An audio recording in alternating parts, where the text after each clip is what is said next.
अब उस पर अगर अभी मान लो सांसद जी का टिकट कल रात में कट जाए, दूसरा कोई कैंडिडेट आ जाए तो मैं कह दूं मैं उनका भक्त हूँ। ऐसा कोई सूचना मिल रही है? नहीं, सूचना नहीं मिल रही है तो राजनीतिक पार्टियां कुछ भी हो सकता है, हो नहीं रहा है क्या? आप बताइए, आप मीडिया में पत्रकार हैं, आप बताइए। यही सांसद जी को आपने एप्लीकेशन दिया था लिख के?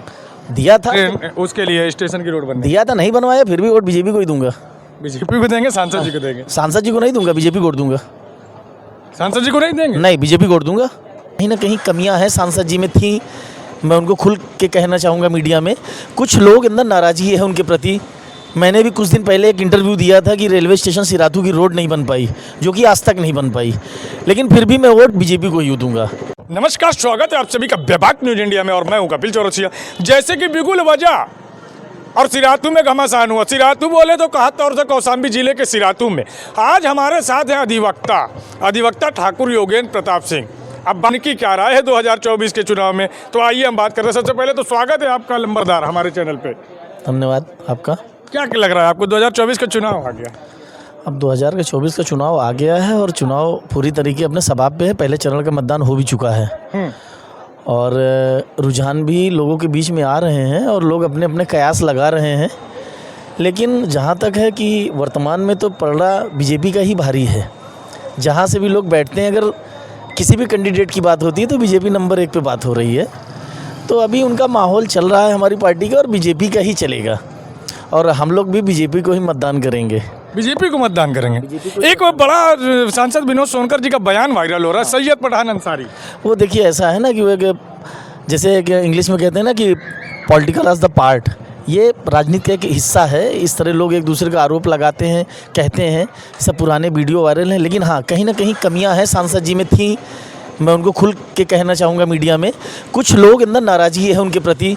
मैंने भी कुछ दिन पहले एक इंटरव्यू दिया था कि रेलवे स्टेशन सिराथू की रोड नहीं बन पाई, जो कि आज तक नहीं बन पाई, लेकिन फिर भी मैं वोट बीजेपी को ही दूंगा। सांसद जी ने हम लोगों की नहीं सुनी। इंटरसिटी ट्रेन बंद हो गई। 3 महीने हम लोगों ने बड़ा संघर्ष किया।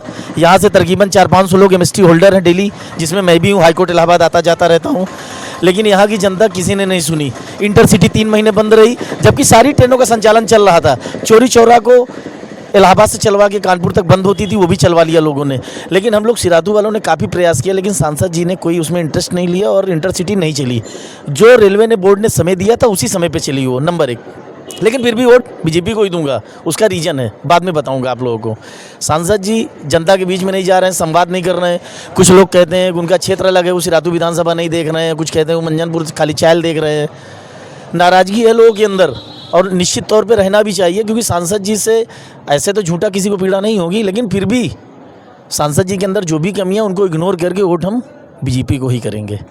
देश हित में, राष्ट्र हित में बीजेपी को ही मतदान। क्यों करेंगे? ऐसी क्या मजबूरी है? देखिए, सबसे अहम चीज़ है यहाँ पे हमें छोटे कैंडिडेटों के बारे में नहीं सोचना है, अपने क्षेत्रवाद के बारे में नहीं सोचना है, जातिवाद के बारे में नहीं सोचना है। हमें देश हित के बारे में सोचना है और देश हित में जो काम आदरणीय माननीय प्रधानमंत्री श्री नरेंद्र मोदी जी ने किया है, अभी तक किसी प्रधानमंत्री ने करने का प्रयास नहीं किया। सबसे अहम चीज़ था जिसमें रामलला जी विराजमान हुए, जो काफ़ी हर्ष का विषय। राम लोगों के लिए जीवन सार्थक हो गया। हम लोग सुनते चले आ रहे थे जब से पैदा हुए थे कि अयोध्या में इतना विवादित स्थल है, विवादित स्थल है, लेकिन अब हम और हमारी पीढ़ियाँ देखेंगी वहाँ पर रामलला को विराजमान हो गए हैं, दर्शन करेंगे, देखेंगे। दूसरी चीज़ 370, जो हम लोग कभी जानते ही नहीं थे 370 है क्या।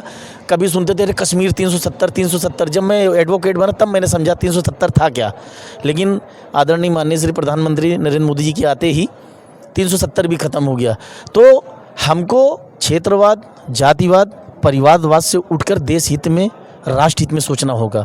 और अगर देश हित में अगर देश हमारा सुरक्षित रहेगा तभी हम आप सुरक्षित रहेंगे। अगर छोटी राजनीति में या क्षेत्रवाद में छोटे छोटे प्रत्याशियों के बीच में डिस्प्यूट पैदा करते रहेंगे तो संगठन भी कमज़ोर होगा, पार्टी भी कमज़ोर होगी और आपका कैंडिडेट भी हारेगा। क्या हुआ 2022 के चुनाव में? क्या हुआ आखिर? कौशाम्बी जनपद से 3 सीटें समाजवादी पार्टी ने छीन ली ना। हाँ, उसका भी कहीं ना कहीं, उसीलिए मैंने कहा ना कि अभी हम सांसद जी को थोड़ा सा विचार करना पड़ेगा और एक अच्छी तरीके से चुनाव लड़ना पड़ेगा, क्योंकि हमारे यहाँ जनता ने एक बार आदरणीय माननीय श्री डिप्टी सीएम श्री केशव प्रसाद मौर्य जी को नकार दिया था, लेकिन उसका खामियाजा जनता आज तक भुगत रही है। आज तक वो जनता रियलाइज़ कर रही है, महसूस कर रही है कि उनको न जिताने के परिणाम अब जनता भोग रही है। यदि आज अगर विधानसभा का चुनाव हो तो आदरणीय माननीय श्री केशव प्रसाद मौर्य जी बहुत भारी मतों से विजयी हो जाए सिराथू विधानसभा से। और कहेंगे क्या लग रहा है आपको, जिस प्रकार से जनता के बीच में उनका आक्रोश है, उसका मेन कारण क्या है? अगर देखा जाए तो कहीं ना कहीं क्षत्रिय समाज, ब्राह्मण समाज और वैश्य समाज के बहुत से लोग नाराज हैं। हाँ, नाराज है, उनकी नाराज़गी है, वो दूर करने का प्रयास किया जा रहा है। जो भी उनकी होगी नाराज़गी उसको दूर किया जाएगा। और उनसे सबसे भी यही कहना चाहूँगा कि सबसे अहम चीज़ है व्यक्तिगत अपना स्वार्थ को छोड़कर एक बार विचार करिएगा। हमें व्यक्तिगत आदमी से मतलब नहीं है। ये मत आपका कहाँ जा रहा है, किसको जा रहा है, उस पर गौर करिए आप। मतलब कुछ भी हो जाए, हाँ। आपका वोट? हाँ, यस, बीजेपी। हाँ, भारतीय जनता पार्टी को दूंगा मैं।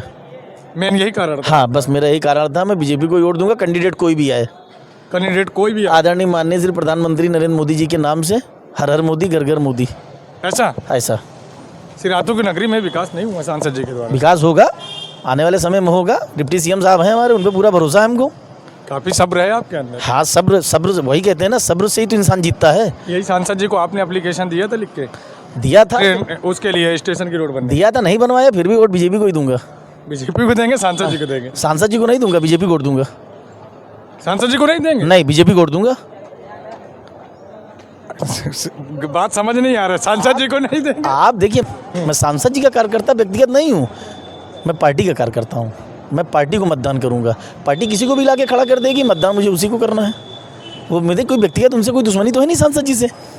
लेकिन कहने का मतलब है कि मैं सांसद जी को वोट नहीं कर रहा हूँ, मैं पार्टी को वोट कर रहा हूँ, राष्ट्रहित में वोट कर रहा हूँ। अब उस पर अगर अभी मान लो सांसद जी का टिकट कल रात में कट जाए, दूसरा कोई कैंडिडेट आ जाए, तो मैं कह दूं मैं उनका भक्त हूँ? ऐसा कोई सूचना मिल रही है? नहीं, सूचना नहीं मिल रही है। तो राजनीतिक पार्टियां कुछ भी हो सकता है, हो नहीं रहा है क्या? आप बताइए, आप मीडिया में पत्रकार हैं, आप बताइए समाजवादी ने कितने टिकट बदले लास्ट टाइम तक? आप बताइए हमें जरा। बिल्कुल बदले ना। तो बीजेपी है तो मुमकिन है कुछ भी हो सकता है कभी भी। जनता की रुझान पे चलती है बीजेपी, जनता के रुझान पे। और क्या, जनता। बीजेपी ने टिकट के लिए कहाँ के लिए काटा? कहाँ के लिए काटा? किसका टिकट किसी का कहाँ कटा अभी तक? नहीं काटा, इसलिए कुछ जानती है ना कि हम जिसको देंगे तो लोग कमल के फूल को वोट दे रहे हैं। इसलिए उन्होंने विनोद सोनकर के एक मौका दिया है कि अगर तिवारा आपने मौका किया तो राजनीति आपकी खत्म।